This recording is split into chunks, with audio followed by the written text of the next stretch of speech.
ሰላም ጤና ይስጥልን የተወደዳችሁ ቤተሰቦቻችን የቀቢ ኒውስ ዕለታዊ መረጃ ተጀምሯል። ዛሬ በዓለም ዙሪያ የተሰሙ አበይት ዜናዎችን ይዘንላችሁ ቀርበናል። በኢራን ፓርላማ እየተመከረበት ያለው የ50 ሚሊዮን ዩሮ የሽልማት ማስታወቂያም፣ በሱዳን ጦርነት የቀጠለው የድሮን ውጊያና የረሃብ አደጋም፣ እንዲሁም በቦይንግ ኩባንያ ላይ የተበየነው ከፍተኛ የካሳ ክፍያ የዛሬ ዘገባዎቻችን ናቸው። እስከ ፍጻሜያችን አብራችሁን ቆዩ። እንግዳ ወርቅ ተፈራ ነኝ።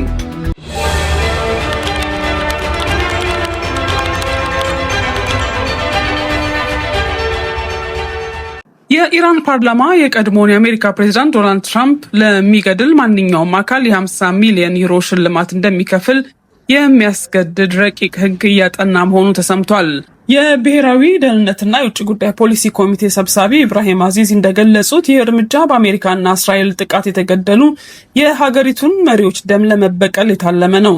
የትራምፕ ግድያ ዓለም አቀፍ ሽልማት ዘመቻ በሚል እየተቀሰቀሰ ባለው ንቅናቄ እስካሁን 290,000 ሰዎች የተመዘገቡ ሲሆን የተሰበሰበው ገንዘብም $25 ሚሊዮን መድረሱ ተገልጿል።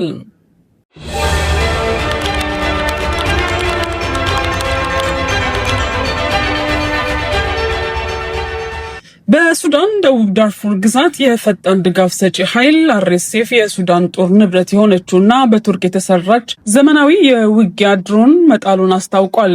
ይህ ጥቃት የተፈጸመው በስትራቴጂካዊቷ ኒያላ ከተማ ላይ የሱዳን መደበኛ ጦር የአየር ድብደባ ባጠናከረበት ወቅት ነው።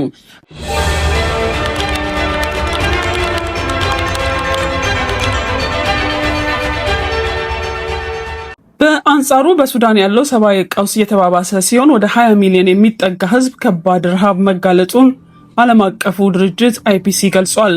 እርዳታ ባለመኖሩ ዜጎች ቅጠልና የእንስሳት መኖ ለመመገብ መገደዳቸውም ተሰምቷል።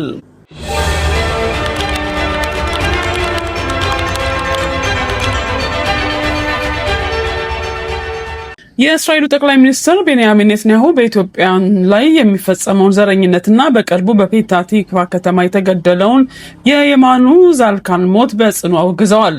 ጠቅላይ ሚኒስትሩ ገዳዮች በሕግ ሙሉ ክብደት እንዲቀጡና መንግስታቸው ዘረኝነትን ለመዋጋት ቃል እንደሚገባ በመታሰቢያ ስነ ስርዓቱ ላይ ገልጸዋል።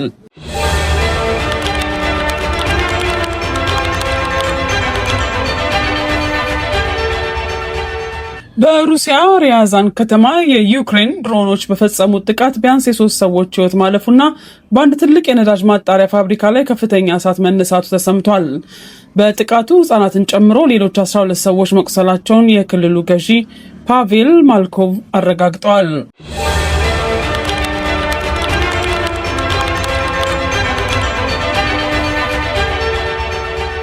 በደቡብ አፍሪካም በተከሰተ ከባድ ማዕበልና የጎርፍ አደጋ የ10 ሰዎች ሕይወት ማለፉ ተረጋግጧል።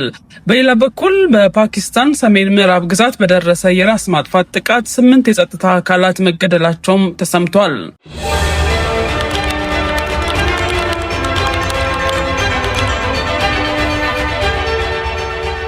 በመጨረሻም የአሜሪካ ፍርድ ቤት በ2019 በኢትዮጵያ አየር መንገድ የቦይንግ 737 ማክስ አውሮፕላን አደጋ ሕይወቷ ለጠፋው አሜሪካዊቷ ሳሚያ ስቱም ቤተሰቦች ቦይንግ ኩባንያ $49.5 ሚሊዮን የጉዳት ካሳ እንዲከፍል ወስኗል።